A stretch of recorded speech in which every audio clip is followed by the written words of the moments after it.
자, 모의고사 2회 제16년도 2회 문제입니다. 2회라 그래서 2월달에 시험 보는 건 아니고요. 대체적으로 2회 시험은 4월달 첫째 주에 시험을 봅니다. 1회 시험은 1월 마지막 주라든지 2월 첫째 주에 보통 시험을 보고요. 2회 시험은 4월 첫째 주에 보통 시험 보고, 그 다음에 3회는 기술계 공업계 고등학교 학생들이 필기시험 보지 않고 실기시험만 면제 상태로 응시하는 것이 대부분 3회고요. 4회 시험은 7월 중순에 보통 많이 시행이 됩니다. 필기시험 기준입니다. 그리고 5회 시험은 10월 첫 주에 보통 많이 응시가 됩니다. 이처럼 1년 동안에 3회를 제외하고는 일반 검정으로는 1, 2, 4, 5회 이렇게 보통 시행이 되고요. 모든 교재에서 3회 수록 문제는 없는 편입니다. 과연도 기출도 1회, 2회 아니면 빠지고 4회, 5회 이렇게 수록이 되는데 일부러 뺀 게 아니고 시행이 안 된 문제가 3회라는 것이죠. 지금 두 번째 문제는 바로 2회 문제인데요. 4월 2일 날 시행된 것입니다. 1번 문제. 압력에 대한 설명으로 옳은 거. 압력은 누를 앞 힘력입니다. 그래서 단위 면적당 어느 일정한 면적에 얼마나 센 힘으로 누르고 있는지 힘 나누기 면적 또는 면적당 일정한 면적에 얼마나 무거운 중량으로 누르고 있는지를 나타내는 것을 압력이라고 합니다. 일단 이게 개념이고요. 단위로 하면 힘 뉴턴 면적 제곱미터, 중량 kgF 면적 제곱미터 이런 것이 대표적인 단위의 모양이죠. 답은 1번 단위 면적당 작용하는 힘 1번이 답이 되겠습니다. 자, 문제 2번입니다. 유류 버너 중에서 수기압의 분무 매체를 이용해서 연료를 분무하는 형식으로 이유체 버너라고 한다. 자, 먼저 분사하는 방식, 즉 무화 원리가 있죠. 무화 원리는 암기 방법이 진정 회충이요. 진동무화, 정전기 원리로 정전기 무화, 회전 이류체 무화, 충돌 무화, 이류체 무화, 유압 무화 이렇게 무화 방식, 분사하는 방식이 있고요. 이걸 응용한 응용 번호는 진동무화는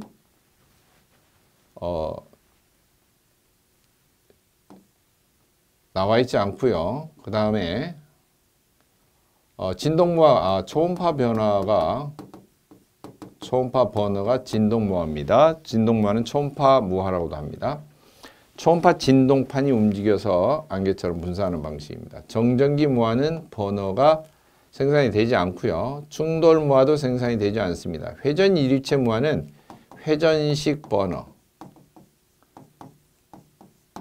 또는 로타리 버너 이렇게 말하고요. 그 다음에 이류체 버너가 기류식 버너예요. 기류식 버너는 고압 기류식이 있고 저압 기류식이 있습니다. 유압 무화는 유압식 버너입니다. 그냥 지금 여기 나와 있는 것 중에서 이류체 버너라고 하는 것이 바로 고압 기류식 버너 여기에 속하는 것이죠.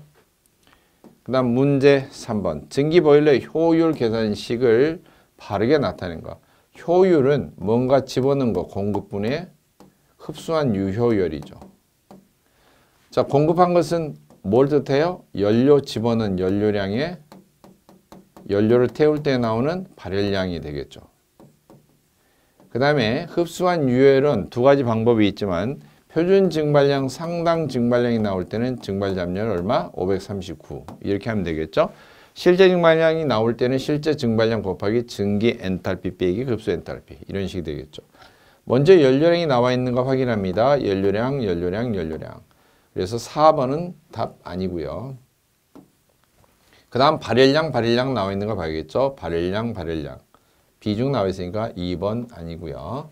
그 다음에 상당 증발량 나와 있는 거 봐야겠죠. 1번 상당 증발량이 538.8인데 539보다 더 정확한 숫자가 538.8입니다. 반올림에서 539로 쓴 것입니다.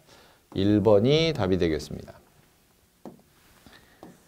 문제 4번이 되겠습니다. 문제 4번. 연료효율 열정산을 정산하는 측정하는 방법에서 액체 연료량을 측정을 할 때 측정하는 허용 오차 범위는 보통 몇 %로 하는가? 보일러 성능을 측정한다, 열정산을 한다, 효율을 계산한다 할 때는 여러 가지 상태값을 측정을 합니다. 온도도 측정하고 연료 사용량 측정하고 증기 나오는 양 측정하고 급수가 들어가는 양도 측정하고 증기 압력도 변동이 적어야 되고 여러 가지 조건들이 있는데요. 정밀도를 유지하기 위해서 반드시 발생하는 증기량, 증기의 변동량은 플러스 마이너스 10% 이내를 유지를 합니다. 그리고 연료량은 액체일 때는 1%, 기체나 고체일 때는 기체는 1.6, 고체는 1.5%인데 여기 나온 것은 액체 연료량 문제입니다. 따라서 1% 이내의 범위가 유지가 돼야 됩니다. 플러스 마이너스 1% 범위. 그 다음에 급수량 측정도 마찬가지로 허용오차가 플러스 마이너스 1%입니다. 그 다음 문제 5번. 중유예열기에 가열하는 열원의 종류. 중유예열기는 중유를 가열하면은 중유의 점도를 끈적거리는 성질을 낮춰주는 역할을 하죠. 그래서 분사가 잘 되게 해주는데 가열하는 방식이 뭘까요? 전기, 온수, 증기 세 가지를 사용합니다. 가스식으로 예열하는 방법은 없습니다. 문제 6번.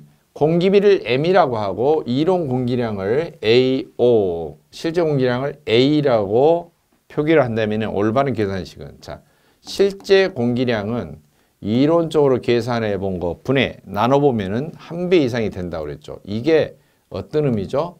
공기비다 그랬어요. 그렇다면 실제 공기량 계산하는 식 AAA 나와 있는데 이걸 어떻게 구해요? 실제량은 나누기 이론 공기량을 왼쪽으로 옮겨서 곱하기로 옮기죠. 따라서 실제 공기량은 공기비 곱하기 이론 공기량 이렇게 되겠죠. 이걸 기호로만 바꿔서 본다면 공기비가 M이고요. 이론 공기량이 AO, 실제 공기량은 기호를 A로 썼습니다. 따라서 A는 M 곱하기 AO. 그렇다면 답이 몇 번이죠? 1번이 답이 되겠죠. 그 다음 문제 7번이 되겠습니다. 보일러 급수 장치의 일종인 인젝터 사용할 때 장점에 관한 설명으로 틀린 것. 인젝터는 증기 분사를 이용해서 물을 급수를 하는 장치입니다. 비상용 장치이죠. 이 증기가 물하고 혼합되기 때문에 예열되는 효과도 있습니다. 구조도 간단하고 소형입니다. 하지만 펌프에 비해서는 급수 효율이 좋지가 않습니다. 급수 효율이 높다라고 되어 있으니까 이게 답이 됩니다. 이 보기 중에는 항상 급수 효율을 가지고 인젝터의 특징을 설명을 하는데요. 보통 생각할 때 혼동하기 쉬운 문제입니다. 물이 따뜻하게 증기하고 섞여서 들어가니까 효율이 좋다 그렇게 생각할 수 있는데 그것하고는 다른 이야기입니다. 급수 효율이 좋다는 것은 물이 들어가는 공급량이 부족함이 없이 아주 높은 압력으로 잘 들어간다는 소리예요. 그러나 펌프보다는 힘이 약하기 때문에 급수 효율이 좋은 편이 아니죠. 다음 중 슈미트 보일러는 보일러에서 어디 분류에 속할까요? 슈미트 보일러가 간접 가열식인데요. 이 간접 가열식은 특수 보일러 중에 하나입니다. 직접적인 연소 장치가 없는 그런 보일러인데요. 그러면 버너 같은 게 없는데 어떻게 될까? 그리고 왜 이런 걸 쓸까? 보일러 수로 사용하는 공업용수가 품질이 너무 안 좋은 경우, 부식이 일어난다든지 또는 너무나 농축될 우려가 큰 경우, 그런 경우에 사용을 하는데요. 팥죽을 끓일 때 보면 불 위에다 바로 직접 가열해서 가스레인지 위에 올려놓으면 팥죽이 눌어붙기가 쉽습니다. 하지만 물통을 하나 끓인 다음에 물통 속에 팥죽 그릇을 넣으면 중탕이라고 하죠. 그런 경우는 눌어붙지가 않죠. 그래서 보일러물이 부식성인 경우는 불을 이렇게 떼는 방식이 아니고 한쪽에 순수한 증류수만을 받아놓은 곳에 별도의 가열 장치를 두어서 증류수가 증발한 그 증기를 물탱크 속을 통과시키면은 이 물이 증발을 합니다. 그리고 그 증기를 사용합니다. 그러면은 아무래도 불을 직접 화력을 가하지 않았기 때문에 스케일이 덜 달라붙는다든지 문제점이 덜 생기죠. 이런 이중 구조로 된 것을 간접가열 보일러, 그래서 슈미트 보일러 종류가 거기에 속하고요. 다른 것도 있습니다. 레플러 보일러, 특수한 형태의 보일러에 속합니다. 문제 9번. 보일러 안전장치에 해당되지 않는 것 그랬는데요. 안전장치 종류가 뭐가 있어요? 안전 밸브, 수위를 감지하는 고저수위 경보기, 화염을 감지하는 화염의 검출기, 증기의 압력을 감시하고 있는 증기 압력 제한기, 그리고 직접적으로 연료를 비상시에 차단해 줄 수 있는 전자 밸브. 이런 게 가장 대표적인 안전장치이고, 이것 이외에 방폭문이라든지 폭발에 대비해서, 그리고 연소실 상부에 저수일 때 녹아내려서 구멍 뚫려서 소음으로 경고해주는 가용전, 가용마개가 있을 수가 있어요. 그런데 2번 수위계는 물높이를 측정하는 것입니다. 안전장치하고 전혀 관계가 없는 장치입니다. 다음 10번 문제입니다. 보일러 시간당 증발량이 1100 증발량이죠. 증기 엔탈피는 650, 급수 온도가 30입니다. 상당 증발량, 지난 회차에서 문제 풀이한 적이 있죠. 상당 증발량 곱하기 증발량률 539가 실제 증발량 곱하기 실제 증기 엔탈피 빼기 실제 급수 엔탈피, 이것하고 같다 그랬어요. 왼쪽은 표준 상태이고 오른쪽은 실제 상태이다. 상당 증발량만 구하고자 한다 그러면 곱하기 539를 오른쪽으로 이항정리 옮겨서 나누기로 써줍니다. 따라서 상증은 실증 얼마? 1100 곱하기 증기 엔탈피 650, 급수 엔탈피는 급수 온도하고도 숫자가 같다 그랬죠. 30 나누기 539 하는데요. 계산기 누르면은 1265.31 kg/h 이렇게 나옵니다. 답은 1265.31이니까 소수점 밑에 생략하고 2번이 답이 되겠습니다. 문제 11번. 보일러의 자동 연소 제어가 관계가 없는 거. 어떻게 해서 ACC 자동 연소를 제어를 할까? 자동 연소를 제어를 하는 이유는 증기의 압력이나 온수보일러 같으면 온수의 온도를 제어하기 위해서, 또 연소실 내부의 논의 압력을 제어하기 위해서 이렇게 조절을 하는 거죠. 컨트롤하는 것이죠. 증기 압력이나 온수 온도를 제어를 하려면 어떻게 한다? 조작량, 가감, 늘리고 줄이고 하는 것은 실제로 연료량과 공기량을 늘리고 줄이고 합니다. 자, 관계가 없는 거 보겠습니다. 증기 압력을 제어한다, 온수의 온도를 제어한다, 논의압을 제어한다. 다 해당이 되죠. 그런데 여기 나오는 수위 제어, 물높이 제어는 급수 제어에 해당되죠. 물높이, 상용수위 수면계 2분의 1로 컨트롤을 해주기 위해서 실제로 급수 밸브를 열고 닫고 해서 급수량을 조작을 합니다. 12번. 보일러의 과열 방지 장치에 대한 설명으로 틀린 거 그랬는데요. 과열 방지 장치는 보일러가 심하게 열받는 것을 방지를 해주는 것이죠. 이처럼 과열 방지 장치에는 퓨즈라든지 또는 용해전, 용해마개, 가용마개라고 하는데 이런 것을 사용합니다. 일반적으로 과열 방지용 온도 퓨즈는 100도 미만에서 확실히 작동해야 되는데요. 100도 미만이니까 켈빈도로 고치면 273 더하면 373이 되겠죠.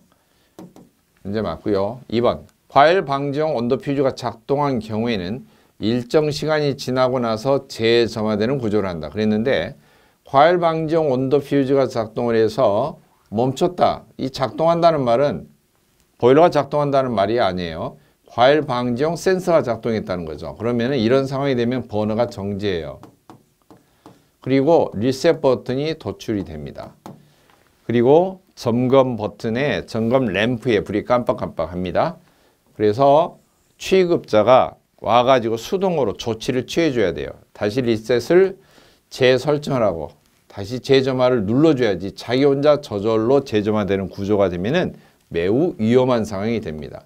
그래서 설명으로 틀린 거 되기 때문에 2번이 답이 되겠습니다.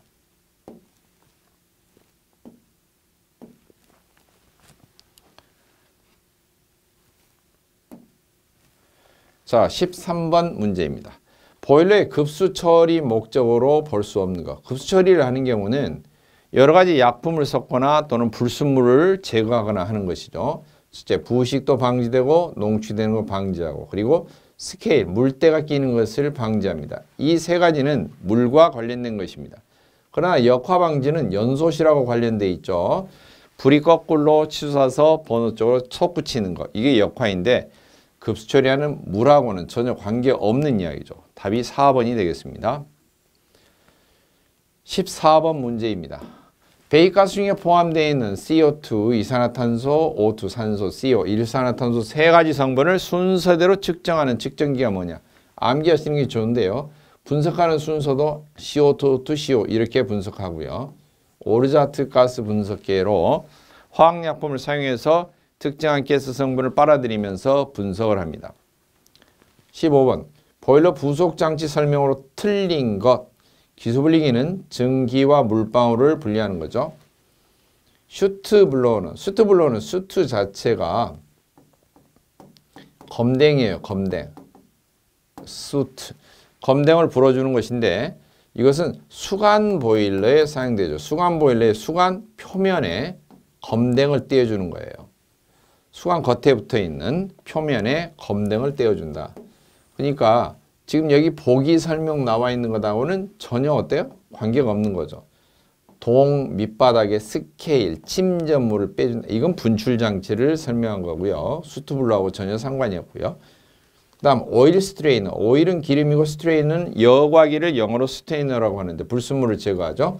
그 다음 스팀 트랩. 트랩은 응축수 제거하는 거죠. 따라서 틀린 것은 2번이 답이 되겠습니다.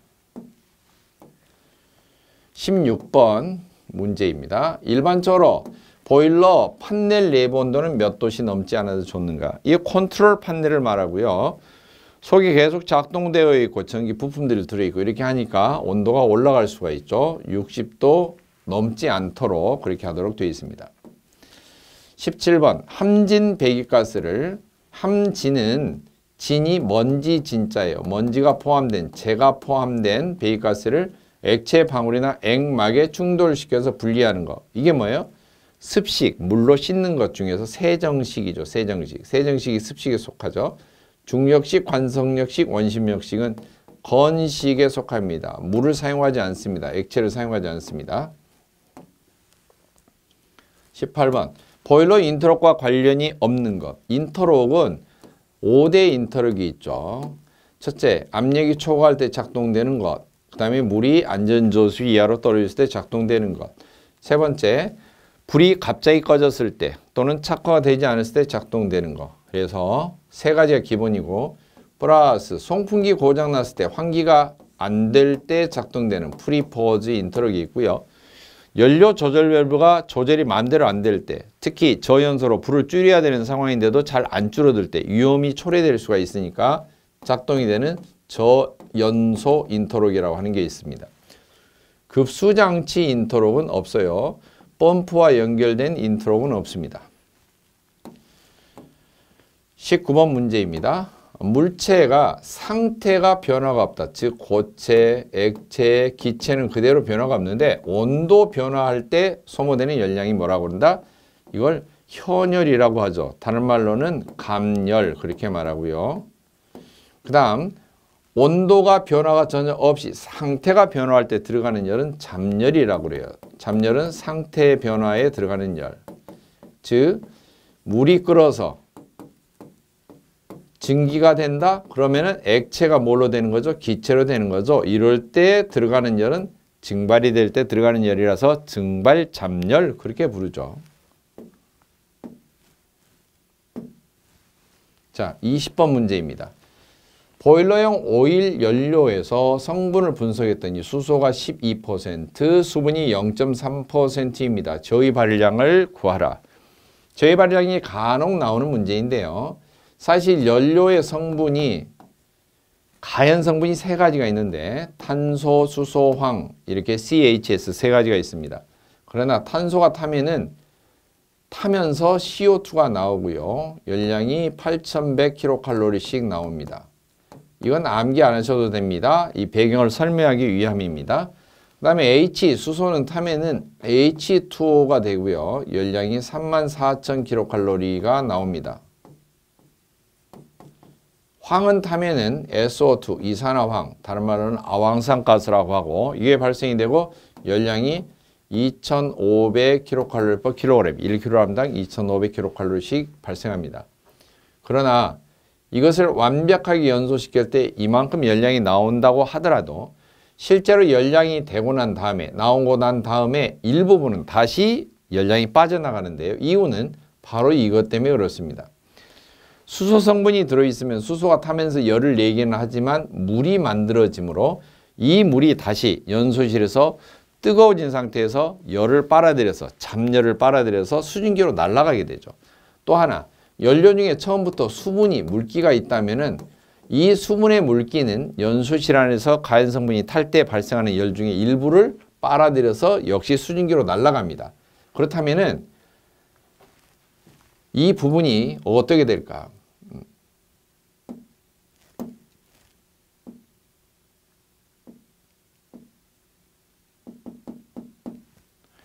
자, 실제로 열량이 나오더라도 이 최대로 나오는 열량을 고위 발열량 그렇게 부르고요.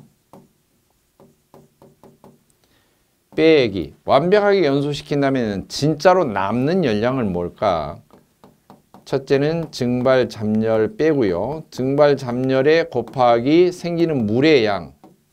근데 물의 양이 두 종류가 생기죠. 첫째는 뭐예요? 수소가 연소될 때 생성이 되는 물의 양. 그리고 플러스 처음부터 연료 중에 수분으로 들어있던 물의 양. 이렇게 두 종류를 더해서 증발 잡열을 곱한 것을 빼주면은 진짜로 완전 연소가 되더라도 남는 열량이 나오는데 그게 저위 발열량이라고 합니다. 자, 그러면 어떻게 하느냐? 증발 잡열을 539로 곱하는 게 아니고 약 600 정도를 잡아주는데요. 그 이유는 연료가 공급될 때 실내 기계실 상태에서 공급되니까 약 18 내지 20도의 실내 상태에서 공급되어서 그 다음에 그 수분이 증발해서 수증기로 날아간다. 이렇게 가정을 해서 539보다 훨씬 많은 열을 더해줍니다. 그래서 600이고요. 그 다음 수소는 1kg 연소가 되면 9kg씩의 물이 발생합니다. 그래서 9 곱하기 수소 kg 수 플러스 수분, 워터, 수분이 처음부터 들어있는 거. 이렇게 계산을 하면 되는데요. 한마디로 고위 발열량이 1600이고 빼기 증발 잡열 600 곱하기 9 곱하기 수소 kg 수인데 12%. 그러면 12kg라는 소리가 아니고요. 1kg을 분석을 했더니 12% 들어있다는 소리니까 숫자로 고치면 나누기 100 해야겠죠. 0.12kg 이렇게 되겠죠. 플러스 수분이 0.3이니까 역시 숫자로 고치면 나누기 100 해야 됩니다. 0.03. 계산기를 누르면은 약 9953.8 이렇게 답이 되겠습니다. 그렇다면 사지선다형 가운데서는 어떤 게 답이죠? 똑같은 것이 없을 때 어떤 게 답이 되겠어요? 가장 가까운 것이 답이 됩니다. 따라서 가장 가까운 것은 9953과 가까운 것이 답이 4번이 되겠죠. 정확하게 소수점까지 맞는 것이 답이 아니고 사지선다형은 항상 늘 가장 근사한 것, 가장 가까운 것이 답이 됩니다. 21번 보일러에서 보염장치 설치 목적에 대한 설명으로 틀린 것. 보염장치는 연소를 돕는 걸 말해요. 연소를 돕는다. 염이 불꽃 염자고요. 불화자가 두 개 붙어 있는 거. 보는 도울 보자예요. 돕는다. 그래서 불꽃을 도와주는 장치인데 뭘까? 연소용 공기의 흐름도 조절해주고 혼합도 촉진해주고 화염의 모양도 예쁘게 다듬어주고 착화가 잘 되도록 도와줍니다. 그러나 화염의 전기 전도성을 이용해서 화염을 검출한다. 1번은 화염 검출기를 뜻하고 있죠. 보염장치가 아니고 안전장치 중에서 화염 검출기를 설명한 것에 불과합니다. 22번 문제. 증기 사용 압력이 같거나 또는 다른 여러 개의 증기 사용 설비의 드레인관을 하나로 묶어서 한 개의 트랩으로만 설치하는 방법을 뭐라고 하냐? 트랩을 묶어서, 그룹으로 묶어서 설치한다 해서 그룹 트래핑이라고 하는 명칭으로 부르는데요. 원칙적으로 그룹 트래핑은 금지가 되어 있습니다. 별도의 장치마다 각각 개별적으로 별도로 붙이는 것을 원칙으로 하고 있습니다. 23번. 보일러 윈드박스 주변에 설치되는 장치나 부품과 가장 거리가 먼 거 그랬는데요. 윈드박스는 바람상자라고도 하고 그리고 보염장치 중에 하나입니다. 즉 연소하는 버너 주변이 있으면은 연료 공급되면은 공기가 이렇게 덕트로 공급되면 소용돌이를 치면서 안으로 들어가도록 이렇게 슬릿 모양이 안쪽에 있죠. 이런 것을 윈드박스 그렇게 부릅니다. 자, 그렇다면 공기하고 관련된 것인데요. 가운데 버너가 있고요. 주변에 윈드박스가 둘러싸고 있고요. 버너 바로 상단에 화형 검출기가 설치가 되어 있고 그리고 그 옆에 보통 내화 유리로 된 투시구가 부착이 되어 있어요. 그래서 그 장치 주변으로 먼저 버너가 있고요. 주변에 설치된 거라고 그랬으니까 화형 검출기도 바로 거기에 설치되어 있고 투시구도 바로 설치가 되어 있어요. 공기 열기는 연도에서 연소형 공기를 대표주는 예라는 장치니까 버너 쪽하고는 상관이 없죠. 위치상으로. 24번. 보일러 운전 중에 정전이나 실화로 인해서 연료의 누설이 발생이 됐습니다. 갑자기 점화가 되었을 때, 누설이 됐는데 갑자기 점화가 됐어요. 그러면은 폭발이 일어나겠죠. 이런 가스 폭발 방지를 해서 연료 공급을 차단한다. 이게 뭐가 이런 역할을 하고 있을까요? 불이 꺼진 걸 어떻게 알고 있죠? 누가? 화염 검출기가 그것을 감지하고 있다가 전자밸브에 신호를 보내줘야 되겠죠. 25번. 다음 중 보일러에서 연소가스의 배기가 잘 되는 경우는 굴뚝으로 잘 나가는 경우죠. 첫째, 연도의 단면적이 작으면 안 되죠. 클 때. 배기가스 온도가 높을 때 맞는 말이고요. 연도에 급한 굴곡이 있으면 안 되죠. 연도에 공기가 많이 침입될 때 역시 안 되죠. 배기가스 온도가 뜨거울 때는 배기가 잘 되는 경우입니다. 나머지 보기도 약간씩 고쳐서 이 항목을 이해를 하시고 외우시면 좋겠습니다. 26번. 전면적이 40제곱미터인 수직 연관 보일러에 2시간 연소시킨 결과 4,000kg의 증기가 발생했다. 증발률. 전열면의 성능을 내보기 위해서 전열면적 1제곱미터당 증기가 얼마나 나올까? 증기량을 이렇게 서로 비율을 계산해 본 거죠. 단 증기량은 kg/h 1시간 동안의 증기량으로 넣어야 되죠. 자, 따라서 보기 중에 2시간 동안 나온 것이라고 했으니까 4,000kg 나누기 얼마? 2시간. 일단 시간 나눠서 1시간 양으로 해주고요. 전면적 마저 나눠야죠. 40제곱미터. 이렇게 나누면 괄호 쳐서 나누면요. 2 곱하기 40 해서 4,000에서 나눠주면 50kg이 답이 나옵니다. 답 4번이 되겠습니다.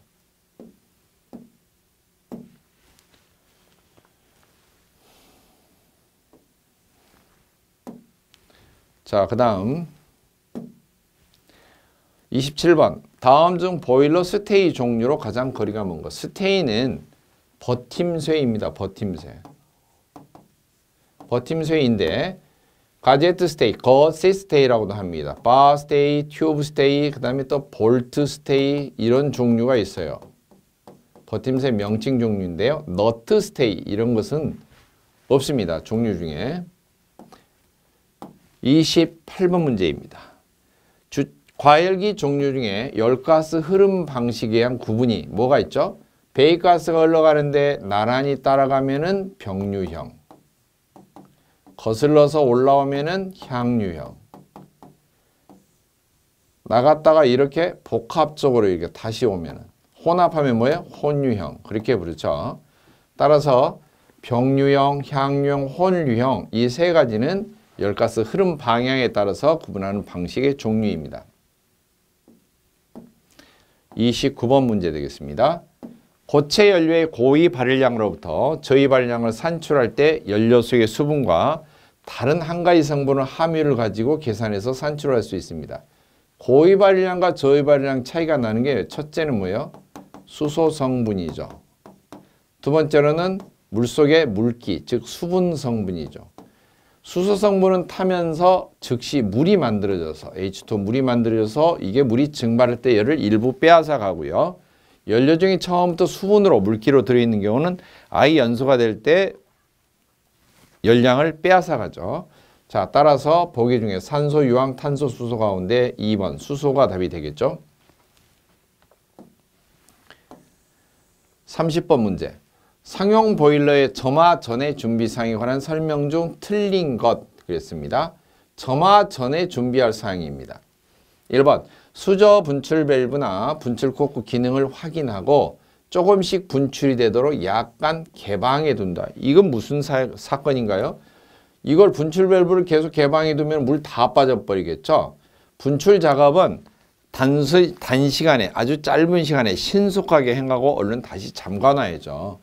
그러니까 1번은 전혀 틀린 말입니다. 2번 수면기에서 수위가 적정한지, 3번 급수배관 밸브는 열려 있는지, 펌프는 기능이 정상인지, 공기 빼기 밸브는 증기가 발생하기 전까지는 열어놓는다 그랬는데요.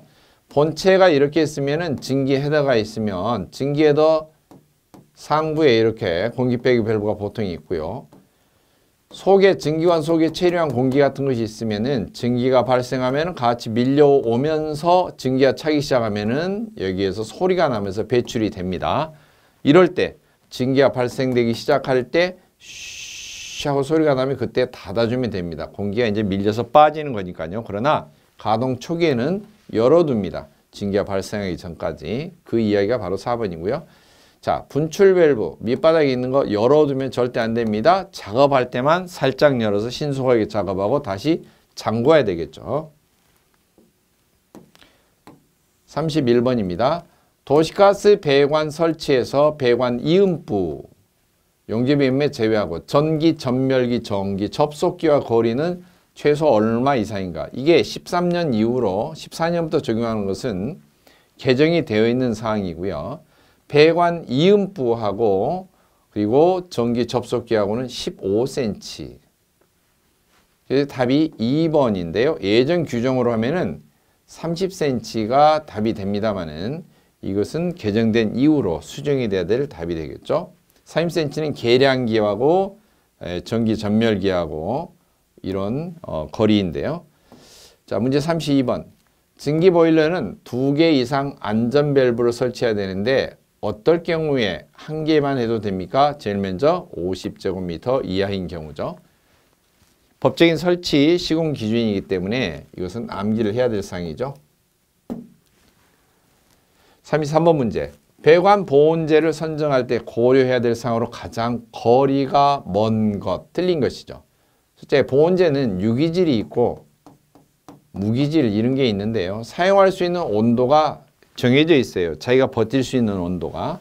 그 다음에 보온재 가격도 중요하죠. 경제성이 있어야 되니까. 그리고 시공도 편해야 됩니다.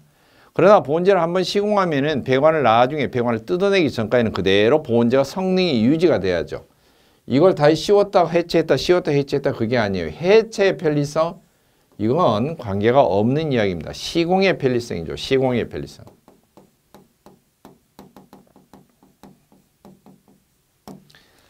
다음 34번 문제입니다. 증기 중안의 관말 트랩에서 드레인 포켓과 냉각관 시공 요령입니다. 가로 안에 적당한 말을 넣는 거죠. 증기 중안에서 응축수를 건식 환수관에 배출하려면 주관과 동경으로 100mm 이상을 내리고, 자, 이렇게 증기 중안이 있으면은 증기 트랩이 있다는 거죠. 이 건식으로 해서 트랩을 어디에다가 건식으로 환수한다는 것은 보일러 수면의 위쪽에 환수관을 연결해서 회수를 하는 거죠. 그러면 바로 연결하는 게 아니라 밑으로 100mm 내린 다음에 이 100mm를 분기 삼아서 1.5m 이상의 노출된 배관, 보온재 씌우지 않는 나관 상태를 두고요. 요 부분을 냉각 레그 그렇게 부르고요. 그다음 100mm 이상 내려서 분기한 다음에 밑으로 다시 수직으로 150mm 이상 내려서 밸브 설치하고요. 이 수직관에 고이는 드레인 같은 것을 빼주는 역할을 합니다. 평상시에는 닫아져 있고요. 지금 이것을 이야기하는 것이고요. 150mm 이상 이렇게 띄워주는 이쪽에 드레인이 고이도록 수직관의 드레인 응축수가 내려와서 고이도록 해주는 것이 드레인 포켓이라고 합니다. 그리고 옆으로 1.5m 횡으로 보온하지 않는 노출관, 나관을 설치해서 트랩을 연결하는 이런 방식을 냉각 레그라고 합니다. 자, 그렇다면은 설명이 뭐예요? 배출하면은 주관과 동경으로 100mm 이상을 내리고 그 다음에 하부로 다시 얼마? 150mm 이상을 연장해서 드레인 포켓을 설치하고 그 다음에 냉각관은 트랩 앞쪽에서 몇 미터? 1.5m 이상 나관은 보온재 씌우지 않는 노출관으로 배관한다. 이런 이야기입니다. 바로 이런 그림이죠. 증기 주관이 있는데 이 건식환수관이라는 것은 보일러 수면에서 응축수 환수관의 위치가 수면보다 위쪽에 연결되는 경우죠. 이런 경우의 해수가 건식환수라고 하는데 트랩에다 바로 증기주관을 연결하는 게 아니고 하단으로 100mm 해서 분기 가지를 쳐서 옆으로 1.5m 이상 그리고 트랩을 설치하고요. 다시 분기대 지점으로 하단으로 150mm 이상 띄어서 드레인 포켓, 드레인 밸브를 설치한다는 것입니다. 35번 파이프와 파이프를 홈 조인트로 체결하기 위해서 파이프 끝을 가공하는 기계, 주로 이제 스테인리스관 연결하는 방법인데요. 이처럼 파이프를 연결해야 될 때 용접을 하지 않고 파이프를 이렇게 굴곡지게 들어가게 합니다. 이런 것을 이제 그루빙 가공이라고 하는데요. 여기에 고무링을 끼워요. 이렇게 고무링을 끼우고 위에 조인트 커버를 씌워서 볼트 너트로 꽉 조이는 방식인데요. 이런 것을 홈 조인트라고 합니다. 홈 조인트라고 하고 이처럼 굴곡지게 눌러주는 기계를 그루빙 조인트 머신이라고 부릅니다. 저렇게 눌러주는 작업을 그루빙 작업이라고 합니다. 36번 보일러 보존할 때 동결 사고가 예상이 됩니다. 동파가 될 것 같대. 그럴 때는 어떻게 해야 돼요? 동결이 된다는 것은 물이 있어서 그런 거 아니겠어요? 물을 빼버리는 거죠. 따라서 건조 보존법을 선택한다. 이게 답이 되겠죠. 37번 온수난방 배관 시공할 때 이상적인 기울기가 얼마냐. 온수난방은 일반적으로 팽창 탱크를 향해서 조금씩 상향을 해서 공기가 팽창 탱크 쪽을 향해서 잘 빠질 수 있도록 하고 배관 구배가 약 250분의 1 이상을 유지를 합니다. 38번 온수난방 설비에서 내림 구배 배관에서 배관 아랫면을 일치시키고자 할 때 사용되는 이음새는 배관이 이렇게 있으면은 내림 배관이다. 배관 아래쪽을 일치시킨다. 그러면은 커다란 배관에서 작은 배관으로 하는데 배관 아랫면을 일치시키는 방법이죠. 큰 배관의 중심은 이거, 작은 배관의 중심은 좀 밑에 쪽이죠. 중심이 서로 틀어져 있고 큰 관, 작은 관 이렇게 줄이개가 되어 있는데요. 중심이 일치하지 않고 안식으로 치우쳐 있는 것을 편심, 반경이 줄어드는 것을 편심 레듀샤 이렇게 말합니다. 또는 영어로 reducer 그렇게 말해요. R-E-D-U-C-E-R reduce에 ER 붙여서 reducer 또는 reducer 같은 말입니다. 그림으로 나온 부분이죠. 이게 상향구배, 하향구배. 상향구배는 배관이 이렇게 연결되어 있을 때 윗면이 일치하면은 유체 흐름이 이렇게 위쪽으로 가는 효과가 나오고 하향구배는 아랫면을 일치시키면은 배관의 유체 흐름이 중심선이 아래쪽으로 흐르는 효과가 나옵니다. 다음 39번 문제. 두께가 150mm이고 전열 면적이 15제곱미터인 벽이 있습니다. 내면 온도는 200도, 외면의 온도가 20도입니다. 벽을 통한 열 손실량을 구하라. 열 전도율은 0.25이다. 뭔가 면적이 나왔어요. 면적이 나올 때 열량 기본식은 열량은 면적 곱하기 열 전달율 곱하기 온도차 이렇게 구합니다. 근데 전달율은 전도율하고 다르죠. 만약 전도 구간이 나오면은 전도율 나누기 두께를 해주는 것이 전달율에 해당합니다. 물론 다 미터계 계통으로 단위를 바꿔야 됩니다. 따라서 손실되는 열량은 면적 15제곱미터, 전도율 0.25,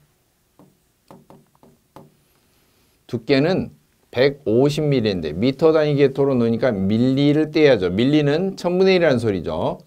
150 나누기 1000분의 1 하니까 얼마예요? 1000분의 1 하면은 15cm가 0.15m가 되겠죠. 나누기 0.15 곱하기 온도차는 200도와 외면에 20도, 200도 빼기 20도 이렇게 되겠죠. 계산기를 누르면은 약 4500 킬로칼로리 퍼 아워 이렇게 나오겠죠. 다음 문제 40번입니다. 보일러에서 물에 불순물이 많이 포함되어 있어서 보일러 수가 비등하면서 수면 부근에 거품의 층이 형성한대요. 거품 그러면은 포밍이라고 그러죠. 작은 물방울이 튀어 올라오면은 프라이밍. 포밍과 프라이밍이 자주 일어나서 습진기가 발생했는데 습진기가 증기관으로 유입이 되면 넘어가면 캐리오버. 그리고 그 습진기가 식어서 응축수가 고였는데 응축수가 증기에 밀려가면서 배관 구부러진 부분을 강하게 때리고 지나가면 수격작용 그렇게 부르고요. 그 다음에 공동현상은 캐비테이션 현상이라고도 하는데 공동현상은 원심 펌프에서 너무나 빨아들여 올려지는 높이가 너무나 높을 때 펌프실이 텅 비는 현상을 말합니다. 자, 41번 문제입니다. 수질이 불량해서 보일러에 미치는 영향으로 가장 거리가 먼 것. 수질이 불량하다 그러면 여러 가지 사고 중에서도 부식을 일으킨다 또는 스케일의 사고를 일으킨다. 이게 가장 대표적이라고 볼 수가 있겠죠. 어떨 때 스케일이 가장 많이 끼죠? 증기 발생이 아주 빠를 때. 한마디로 고압용이라든지 뭐 수관식 보일러라든지 이런 보일러 종류이죠. 자, 거리가 먼 것이라고 그랬어요. 1번 보일러 수명하고 열 효율에 영향을 준다. 맞는 말이죠. 2번 고압보다 저압일수록 장애가 더욱 심하다. 저압일수록이 아니고 말이 뒤집어져 있죠. 틀린 말입니다. 3번 부식 현상이나 증기의 품질이 불순하게 안 좋게 된다. 4번 수질이 불량하면 관계통의 관석은 스케일을 한자로 관석이라고 합니다. 스케일이 발생한다. 답은 2번이 되겠습니다. 42번 문제입니다. 다음 보온재 중에 유기질 보온재에 속한 거 생물체에서 얻는 것을 말합니다. 생물체에서 얻는 재료 중에 가죽이나 털을 가공하면은 펠트류 그렇게 부르고요. 그 다음에 코르크나무 같은 코르크나무를 경도를 단단하게 하기 위해서 탄화시키는 탄화 코르크 같은 게 있고요. 그 다음에 원유를 가공해서 거품 모양으로 분사를 해서 압착을 해놓은 폼류 같은 게 있어요. 폼이 거품이죠. 우레탄 폼, 폴리스틸렌 폼 이런 것을 기포성 수지라고도 합니다. 그 다음에 천으로 섬유로 된 텍스 종류, 무슨 텍스 그런 텍스류가 있고요. 따라서 유기질 보온재에 속하는 것은 기포성 수지. 그 다음에 규조토나 탄산마그네슘 유리섬유는 뭐라고 그러냐면 무기질 보온재 그렇게 부릅니다. 43번 관의 접속 상태 결합 방식에서 용접 이음을 나타낸 것. 원래 용접 이음은 이렇게 X 해야 되는데요. 이게 이제 아크 용접을 말하고요. 이렇게 점을 찍어도 용접인데 이건 특별히 납땜이음이에요. 납땜이음. 보기 중에서는 3번이 답이 되겠죠. 1번은 나사이음, 2번은 세 줄로 되어 있는 것은 유니온이라는 부속을 사용한 것. 그다음에 두 줄로 나란히 된 것은 플랜지 이음을 나타내는 기호입니다. 44번 보일러 점화 불량의 원인으로 가장 거리가 먼 것. 점화 불량, 불이 잘 안 붙는 거죠. 첫째, 댐퍼 작동이 불량하다. 두 번째, 파일럿 오일이 불량하다. 세 번째, 공기비가 조정이 불량하다. 네 번째, 점화용 트랜스 전기 스파크가 불량하다. 차례대로 보겠습니다. 먼저 댐퍼 작동이 불량하면은 공기 압력이 잘 맞지를 않아요. 댐퍼가 이제 공기 댐퍼를 말하는데 이게 작동이 되지 않으면은 연료 분사되는 것과 공기가 공급되는 것이 서로 밸런싱이 맞지를 않습니다. 따라서 거리가 먼 것인데 1번은 해당 사항이 되고요. 3번 공기비 조정이 불량하면 연료와 공기량 자체가 밸런스가 맞지 않고 그러면은 사실 점화가 잘 진행이 되지 않습니다. 4번 점화형 트랜스가 전기 스파크가 튀지를 않습니다. 그러면은 점화가 되지 않죠. 근데 2번은 왜 해당이 없느냐면은 파일로트 오일 불량 이게 뭐냐면 파일로트가 만년필 회사 이야기하는 게 아니고요. 점화용 버너를 말해줘. 점화용 버너. 점화용 버너는 주로 어떻게 사용하느냐? 먼저 가스용 보일러는 그대로 가스를 사용하고요. 그다음 대부분 중유를 사용하는 경우는 점화용 버너로 불씨 역할로 사용하는 것은 경유를 사용하거나 LPG를 사용해야 해요. 따라서 본 연료로 사용하는 주 연료로 사용하는 주 버너의 연료하고 그 다음에 점화용 불씨 역할을 하는 파일로트 버너에 조그만 불씨만 켜주는 그 버너하고는 연료 자체가 같은 것도 있고 또는 심지어는 더 좋습니다. 그래서 오일이 불량하다라고 하는 경우는 조금 다른 이야기입니다. 이렇게 오일이 불량 원인이 되는 경우는 거의 없다 이렇게 보시면 되고요. 파일로트 오일은 중유 사용에도 어차피 점화용 버너에는 경유를 쓰든지 아니면 아예 LPG를 사용하기 때문에 중유보다 더 나쁜 기름은 없잖아요. 그래서 해당 사항이 없습니다. 실질적으로. 45번 문제. 다음 방열기 도시기호 중에 벽걸이 종형 도시기호는 벽걸이는 일단 wall, 영어로 wall이 벽이죠. 그래서 W자를 먼저 기호를 쓰고요. 종형은 같은 말로 세로형 그렇게 말합니다. 벽걸이 또는 세로형 또는 수직형. 그럼 수평형도 있죠. 수평형은 벽걸이에서 방열기 수평형은 수평형, 횡형, 가로형 이렇게 부를 수가 있겠죠. 수평은 영어로는 horizontal 그래서 H를 기호로 씁니다. 그런데 세로형은 vertical, 블라인드도 창문에 이렇게 수평으로 설치된 블라인드가 아니라 세로로 펼쳐지는 커튼처럼 이렇게 된 게 있죠. 이런 것을 vertical 블라인드 그런데 vertical, V-E-R-T-I-C-A-L, vertical 수직의 그런 약자죠. 그래서 V로 기호를 씁니다. W하고 V를 조합한 거죠. 답은 2번이 되겠습니다. 46번 문제. 배관 지지기구의 종류가 아닌 것. 배관 지지기구는 배관을 잡아주거나 배관의 무게를 지탱해 주거나 또는 어떤 진동을 흡수해 주는 장치이죠.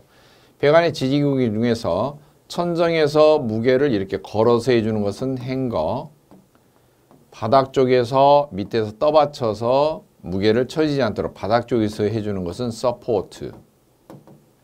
배관 자체를 움직이지 않도록 이렇게 제한을 하고 구속을 해주는 경우는 리스트레인트.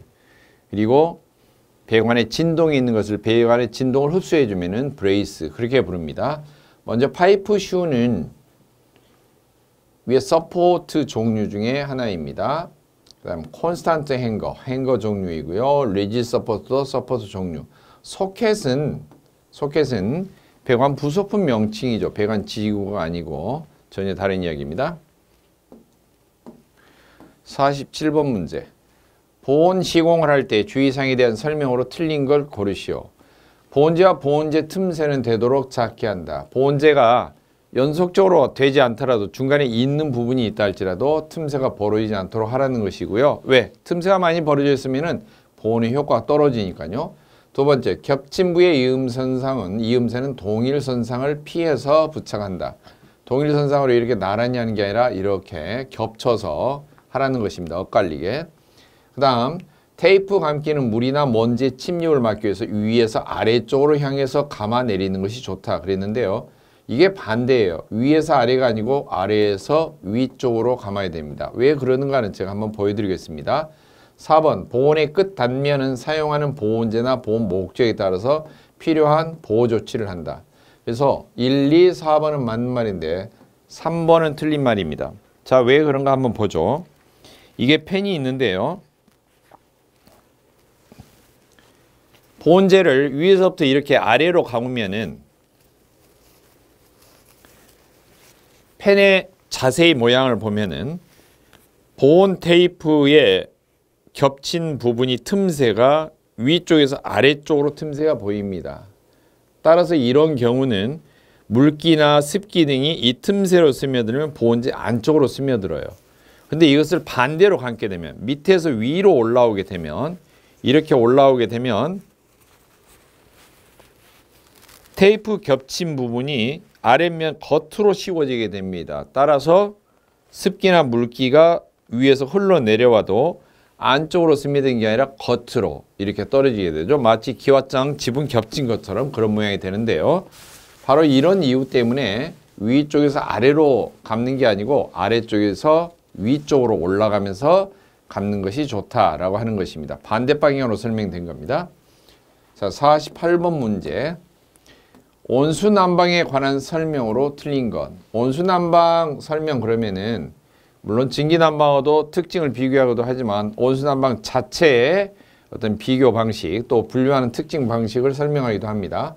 첫째, 단관식은 보일러에서 멀어지면 온수의 온도가 낮아진다 그랬는데 보일러 본체가 하나 있고 방열기가 여러 개가 있을 때 송수가 되는 관하고 환수를 따로 쓰는 게 아니고 계속해서 송수가 가면은 송수에서 돌고 나서 식은 것을 다시 모아가지고 다시 두 번째, 그 다음에 그 관으로 다시 세 번째 이렇게 공급하는 방식이 단관식이고요. 마지막에만 또는 이쪽에서 빼는 게 아니고 여기에 연결이 끝나면 이렇게 보일러로 들어가는 방식. 이런 경우는 방열기가 몇 개 되지 않는 아주 소규모 난방에 주로 사용하는 방식이고 원래는 이렇게 하면 안 되고 환수, 되돌아오는 관을 다 따로따로 해서 이쪽으로 환수를 하는 게 아니고 여기까지만 공급하고 환수관을 밑으로 따로 별도로 이렇게 하는 게 좋죠. 송수관과 환수관을 따로따로 하면 복관식이라고 합니다. 복관식은 방열량의 변화가 일어나지 않고 밸브의 조절로서 방열량을 가감할 수가 있다.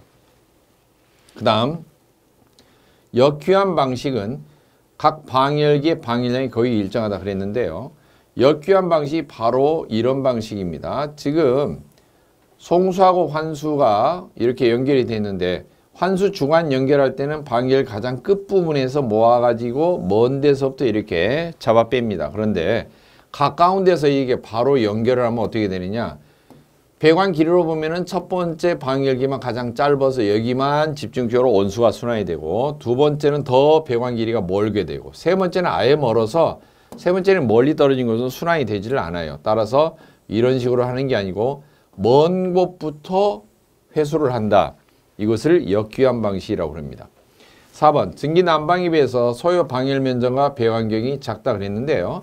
온수난방을 하는 경우는 방열기 온도가 낮아요.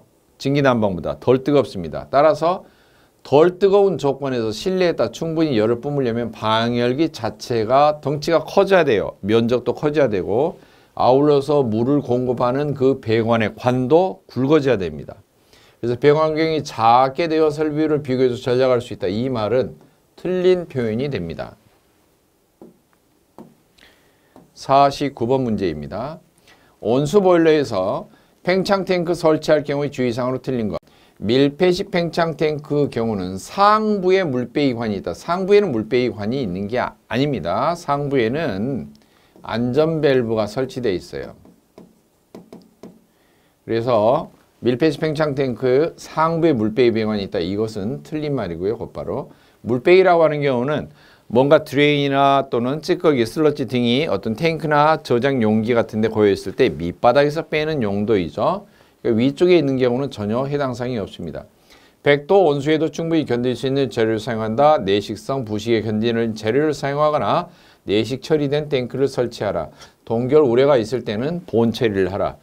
이것은 여러분이 처음부터 설명을 듣지 않는 그런 상황이라 그래도 이것은 1번을 상부에는 물배기가 아니고 물배기관이라는 것은 드레인관을 말하는데 하부에가 설치된 것이다. 일반적으로. 그리고 밀폐식 팽창 탱크는 위쪽에 압력이 너무 초과될 때 밖으로 압력을 방출해주는 안전밸브라고 하는 것이 달려있다. 이렇게 알아주시면 됩니다. 그 다음 50번 문제입니다. 보일러 내부 부식에서 내부식에 속하지 않는 것, 내부식의 구분은 뭐냐면은 물이 접촉한 것을 말해요. 보일러 수가 접촉한 쪽에 일어나는 부식이 내부고요. 이것하고 전혀 관계없는 것은 외부 부식이라고 해서 외부 부식의 가장 대표적인 것이 저온 부식하고 고온 부식이 있습니다. 저온 부식은 절탄기, 공기열기, 고온 부식은 과열기, 제열기에 주로 일어나는 부식입니다. 내부식에 속하지 않은 것이니까 저온 부식 이렇게 되겠죠. 점식이나 구식은 물이 접촉한 쪽에서 용존 가스로 일어나는 깨알 모양의 부식이 점식, 구식은 가제스테이 밑에 부분에 홈이 파이면서 일어나는 부식, 알칼리 부식은 보일러 물이 너무 강한 알칼리일 때 일어나는 부식이죠. 그 다음 51번 보일러 내부의 건조 방식에 대한 설명 중 틀린 것. 1번 건조제로 생석회가 주로 사용된다. 2번 가열장치로 서서히 가열해서 건조를 시킨다. 3번 보일러 내부 건조에 사용되는 기화성 부식 억제제는 물에 잘 녹는 거, 물에 용해되는 걸 사용합니다. 내부 건조에 보통 일반적으로 물을 다 배수를 하고요. 그 다음에 맨홀이나 이런 걸 연 채로 아주 제일 약한 채로 불을 서서히 가열하면은 그쪽으로 습기가 빠져나갑니다. 그리고 나서 냉각 후에 속에 흡습제를 넣거나 질소가스를 봉입하거나 보일러 본체 속에 또는 기화성 부식 억제제를 넣는데 속에 수분이 혹시 남아있을 때는 그 수분이 반응을 해서 전반적으로 어때요? 부식이 되지 않도록 그 약품이 골고루 농도가 유지되면서 확산이 될 수 있도록 그렇게 되는 것이죠. 4번 보일러 내부 건조에 사용되는 기화성 부식 억제제는 건조제와 병용에서도 사용할 수가 있다. 맞는 말입니다. 물에 녹지 않는다가 틀린 표현입니다. 52번 문제 보겠습니다. 52번 증기난방 시공에서 진공 환수식으로 하는 경우 리프트 피팅을 설치하는데 1단 흡상 높이. 리프트 피팅은 1.5m 이내. 이거 암기사항이죠. 53번 문제. 배관의 나사이음하고 비교했을 때 용접이음에 대한 설명으로 용접이음은 배관이 이렇게 있으면 배관을 이을 때 약간 끝에를 가공을 해서 경사지게 테이프 가공해서 잇는 거죠. 따라서 나사이음과 같이 관의 두께가 불균형 부분이 없이 거의 매끈하게 아니면 덧살만 약간 올라온 채로 이렇게 시공이 될 수가 있고요. 돌기부가 없어서 배관상의 공간 효율이 좋아서 본재를 씌울 때 작업할 때도 좋은 편입니다.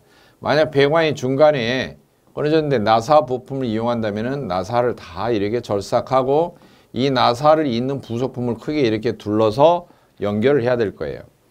세 번째, 이음부의 강도가 나사는 회전을 하거나 팽창 신축을 하면은 누설이 될 우려가 있는데 용접이음은 그런 게 거의 적죠. 따라서 누설이 위험이 적고 이음부의 강도가 커서 누수의 우려가 큰 게 아니라 누수의 우려가 적습니다. 용접이음은. 그래서 틀린 설명이 되겠죠. 대신에 용접을 할 때 이게 뜨겁게 녹았다가 센 물로 녹았다가 다시 굳으면서 땡긴다든지 수축이 된다든지 변형 수축이 되어서 잔류응력이 발생할 수가 있습니다. 54번 보일러 외부 부식의 한 종류인 고온 부식의 주된 성분, 유발하는 성분은 바나디움이라고 그랬죠. 황이라고 하는 것은 일본의 저온 부식의 원인이 됩니다. 문제 55번부터 60번까지는 에너지용 합리화법으로서 여러분들 법규 문제는 제가 어떻게 하라고 그랬어요? 출제로 출제된 여러 가지 문제 형태를 그냥 과연도 기출로서 있는 그대로 운전면허 교통법규 외운다라고 생각하고 외우시면 되고 응용되는 문제 형태가 거의 없이 보기와 문제 자체가 거의 동일하게 출제되는 경향입니다. 일단 문제와 답으로 이렇게 눈으로 많이 이렇게 익숙하게 해서 공부하시는 방법이 좋을 걸로 생각이 됩니다. 이상 2회 모의고사 해설을 마치겠습니다.